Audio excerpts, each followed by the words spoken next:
All students good morning. आज जो topic रहेगा वो है डॉक्टर भीमराव रामजी अम्बेडकर। ठीक है, आज का टॉपिक रहेगा डॉक्टर भीमराव रामजी अम्बेडकर के बारे में हम अध्ययन करेंगे और फिर इसके बाद उनके सामाजिक सभी प्रकार के जो विचार हैं उन पर अध्ययन करेंगे। तो आज जो टॉपिक चलेगा वो है डॉक्टर भीमराव रामजी अम्बेडकर के जीवन काल से संबंधित।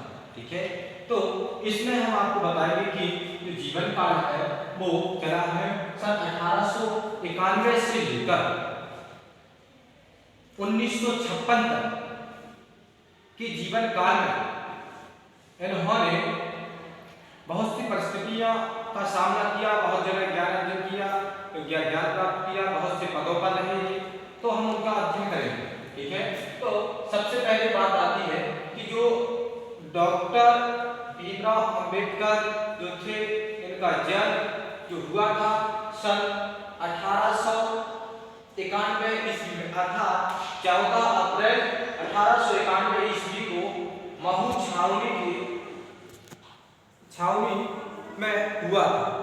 ठीक है, तो जो डॉक्टर भीमराव अम्बेडकर थे, ये एक सबसे पहले ऐसे व्यक्ति थे जो शिक्षा या जो पढ़ाई कर रहे थे, वो सबसे पहले व्यक्ति थे अछूत वर्ग से।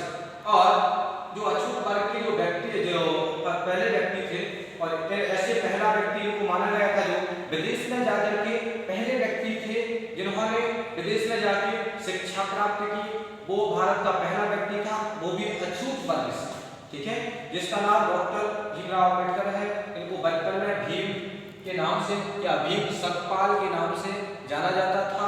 और बात आती है कि जो डॉक्टर भीमराव अम्बेडकर है, इन्होंने इनका जन्म 14 अप्रैल 1991 को या ईस्वी को इंदौर के महू छावनी में हुआ था। ठीक है, इंदौर की महू छावनी में हुआ था। और जन्म के समय उनका नाम कैसा था? भीमराव सतपाल के नाम से इनको जाना जाता था। और पहले व्यक्ति थे जो इनको किस नाम से महार जाति के नाम से जाना जाता था। किस नाम से? महार जाति के नाम से जाना जाता था। और बात आती है कि जो ये थे, तो इन्होंने इनको महाराष्ट्र में अछूत समझी जाती थी। भीमराव के पिता रामजी सतपाल थे, जो कबीर के अनुयायी थे। कौन थे?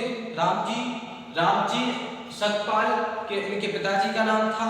और ध्यान रखें कि जो डॉक्टर भीमराव अम्बेडकर हैं, इनकी जो शिक्षा प्रणाली है या जो इनकी शिक्षा थी, तो भीमराव ने हाई स्कूल तक का अध्ययन जो किया वो कहाँ पर किया? वो किया सतारा। ध्यान रखें कि वो हाई स्कूल तक का अध्ययन या ज्ञान अर्जन किया वो सतारा में, और सन 1907 में पास की हाई स्कूल की परीक्षा उत्तीर्ण की। वो कब की? 1907 ईस्वी में। इसके बाद जो इन्होंने आगे की शिक्षा प्राप्त की और फिर ये डायरेक्ट मुंबई पहुंचे। मुंबई में इन्होंने एक कॉलेज में प्रवेश लिया और वहाँ के बाद फिर ये गुजरात बड़ौदा में आए। वहाँ पर उन्होंने शिक्षा प्राप्त की और वहाँ पर उनके लिए छात्रवृत्ति मिली। उस छात्रवृत्ति के मिलने से इन्होंने वो छात्रवृत्ति अपने शिक्षा के कार्य में लगाई और वो जो थे वो अमेरिका पहुंचे अध्ययन के लिए। अमेरिका में कोलंबिया विश्वविद्यालय, ध्यान रखें, अमेरिका के कोलंबिया विश्वविद्यालय में सन 1913 ईस्वी में अमेरिका के कोलंबिया विश्वविद्यालय में प्रवेश मिल गया। वे भारत के पहले अछूत और माहर थे जो पढ़ने के लिए विदेश गए। ठीक है, वो पहले ऐसे व्यक्ति थे जो अछूत माहर व्यक्ति थे जो विदेश गए थे शिक्षा प्राप्त करने। ठीक है, मोस्ट बात यह है कि वो पहले ऐसे व्यक्ति थे जो अछूत भी थे, माहिर थे, और जिन्हें विदेश में जो गए थे वो शिक्षा प्राप्त करने गए थे। तो और इसके बाद जो बात आती है, तो जब ये वहाँ पर गए कोलंबिया विश्वविद्यालय में, तो इन्होंने वहाँ पर जो शिक्षा शुरू की या शिक्षा प्रणाली शुरू की, तो उसमें सबसे पहले इनकी मुलाकात हुई वो अमेरिका के कोलंबिया विश्वविद्यालय में इकोनॉमिक्स या अर्थशास्त्र के प्रोफेसर थे, वो थे सेल्कमैन से इनकी मुलाकात या सेल्कमैन इनके एक अध्यापक रहे और उन्होंने अध्यापक के पास यह अध्ययन किया।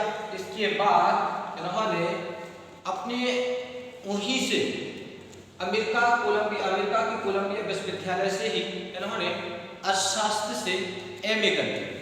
ठीक है, अर्थशास्त्र से एमए कर ली और फिर इसके बाद जैसे ही इन्होंने अर्थशास्त्र विषय में एमए की परीक्षा उत्तीर्ण की सन 1915 में। ठीक है, सन 1915 में इन्होंने जो परीक्षा उत्तीर्ण की वो कौन सी परीक्षा उत्तीर्ण की? एमए की। इसके बाद सन 1917 में इन्होंने कोलंबिया विश्वविद्यालय से ही पीएचडी की उपाधि प्राप्त की। तब सन 1917 में पीएचडी की उपाधि प्राप्त की और उसी समय से इनके आगे डॉक्टर की उपाधि मिल गई थी इनके लिए।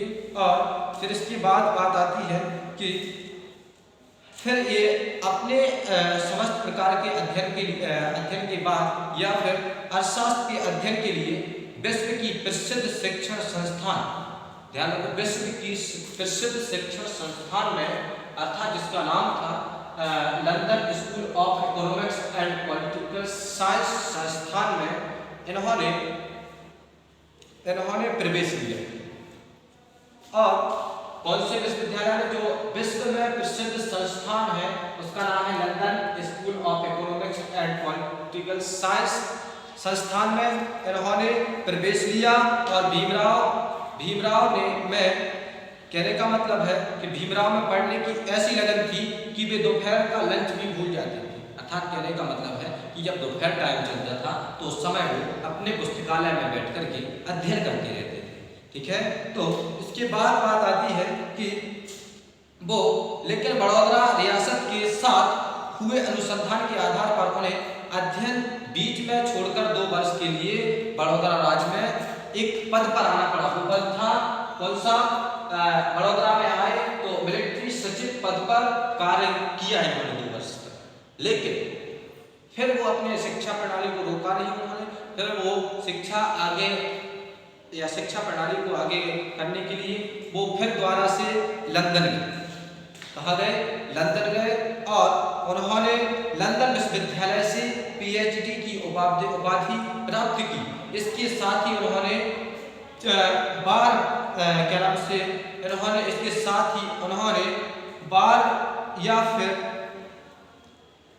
बार एट लॉ की उपाधि प्राप्त की।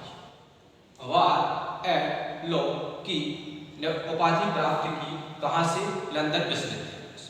ठीक है, अब बात आती है कि जो डॉक्टर भीमराव अंबेडकर हैं उन्होंने जो अपनी शिक्षाएं प्राप्त की तो London school of economics and political science शिक्षण संस्थान से एंड जो है अमेरिका के प्रसिद्ध कोलंबिया विश्वविद्यालय से शिक्षा प्राप्त की और अपने बड़ौदा में एक पद पर वो कार्यरत भी रहे कुछ समय के लिए। और इन्होंने एक ऐसे व्यक्ति थे, कहने का मतलब यह है कि इंग्लैंड से लौटकर उन्होंने निश्चय किया कि वे अपनी आजीविका के लिए वकालत करेंगे। क्या करेंगे? उन्होंने जब वो इंग्लैंड से ये सब उपाधियां करके वापस आए तो उन्होंने सोच लिया कि हम जो है क्या करेंगे, तो अपनी आजीविका के लिए एक वकालत करेंगे और शेष समय अछूतों व गरीबों की सेवा में लगाएंगे। उन्होंने उद्देश्य बना लिया था कि हम जो शेष समय लगाएंगे वो कहाँ लगाएंगे? अछूतों और गरीबों की सेवा में लगाएंगे। और सन 1923 में, कब? सन 1923 में क्या किया उन्होंने? सन 1923 में उन्होंने वकालत प्रारंभ कर दी।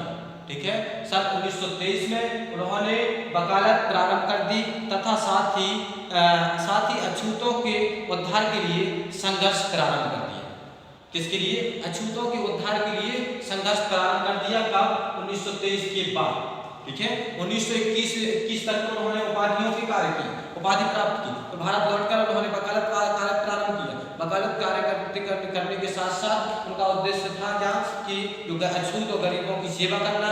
तो उन्होंने गरीबों के और अछूत के उद्धार के लिए संघर्ष प्रारंभ किया और 1923 में ही अंबेडकर ने मुंबई से एक पाक्षिक समाचार पत्र बहिष्कृत भारत का प्रकाशन प्रारंभ किया।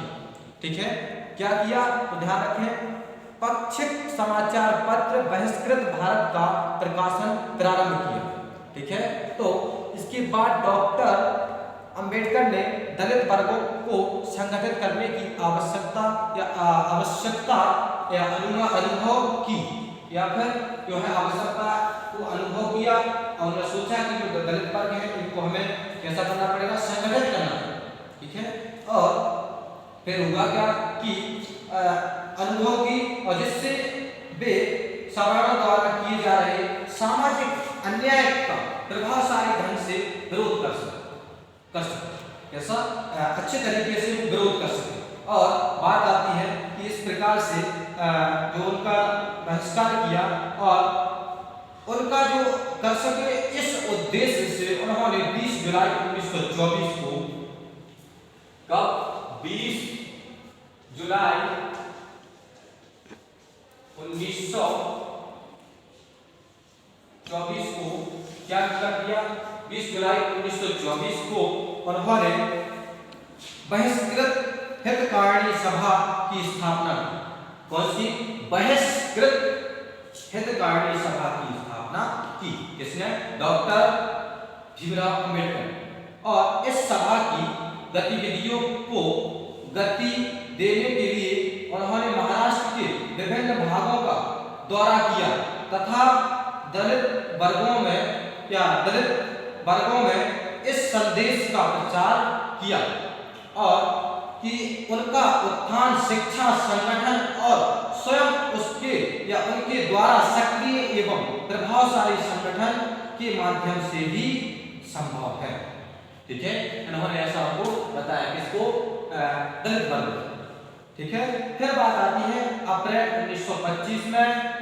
अप्रैल 1925 की बात है कि 1925 में क्या हुआ, तो अप्रैल 1925 में अंबेडकर ने मुंबई प्रेसिडेंसी में नेपाली नामक स्थान पर प्रांतीय दक्षिण वर्ग सम्मेलन की अध्यक्षता की। और इसके बाद डॉक्टर अंबेडकर ने दलित वर्गों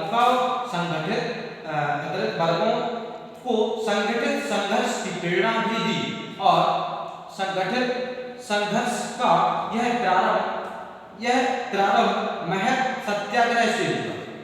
इससे महत सत्याग्रह से हुआ और इसके बाद इस सत्याग्रह ने दलितों में आत्मविश्वास के भाव को जागृत किया और वे अपने अछूतता की भावना को समाप्त करने के लिए उन्होंने प्रयत्नशील कराया। ठीक है, इसके बाद जो है नेक्स्ट टॉपिक जो बताएंगे आपको वो नेक्स्ट वीडियो के माध्यम से आपको हम देते जाएंगे। ध्यान रखें कि ये पार्ट आपका डॉक्टर भीमराव अम्बेडकर अम्बेडकर के जीवन काल का था। इसके बाद आपके इनका जो टॉपिक चलेगा वो अन्य चीजों से रिलेटेड रहेगा। जैसे उदाहरण के लिए आपका कि डॉक्टर भीमराव अम्बेडकर द्वारा दलित उद्धार के लिए क्या किया गया, इस चीज का वर्णन किया जाएगा या बताया जाएगा। और इसके बाद जो बात होगी धर्म के प्रति दृष्टिकोण का कैसा रहा, इसके बारे में बताया जाएगा। और डॉक्टर अम्बेडकर का देश प्रेम के बारे में उनका कैसे सोच रही इसके बारे में बताया जाएगा। और फिर जो है उनका वर्णन होगा अम्बेडकर का उदारवादता कैसे मूल्यांकन इत्यादि चीजों का इनका हम वर्णन करेंगे। तो अभी जो जितना बता दिया है इसको सभी कंप्लीट कर लेंगे। ध्यान रखेंगे इनसे एक प्रेरणा स्रोत व्यक्ति हैं जिन्होंने शिक्षा के क्षेत्र में सबसे फर्स्ट व्यक्ति थे जो विदेश में जाकर ज्ञान अर्जन किया, ज्ञान प्राप्त किया। और सबसे बड़ी बात है कि वो एक ऐसे व्यक्ति अछूत व्यक्ति थे जो विदेश में जगह पहली बार गए जिन्होंने शिक्षा प्राप्त की। और अनेक उपाधियां प्राप्त की, जैसे कोलंबिया विश्वविद्यालय से या फिर कोलंबिया विश्वविद्यालय अमेरिका में और London school of economics and political science संस्थान से जो इंग्लैंड में है और वहाँ से भी उपाधियां प्राप्त की। और क्या नाम से जो लंदन विश्वविद्यालय से भी उन्होंने विशेष प्रकार की कई उपाधियां प्राप्त की। तो इनको आप ध्यान रखिएगा, सभी नोट कर लेंगे और इतने टॉपिक को आप कंप्लीट करेंगे। बाकी का जो टॉपिक है वो आपको दूसरे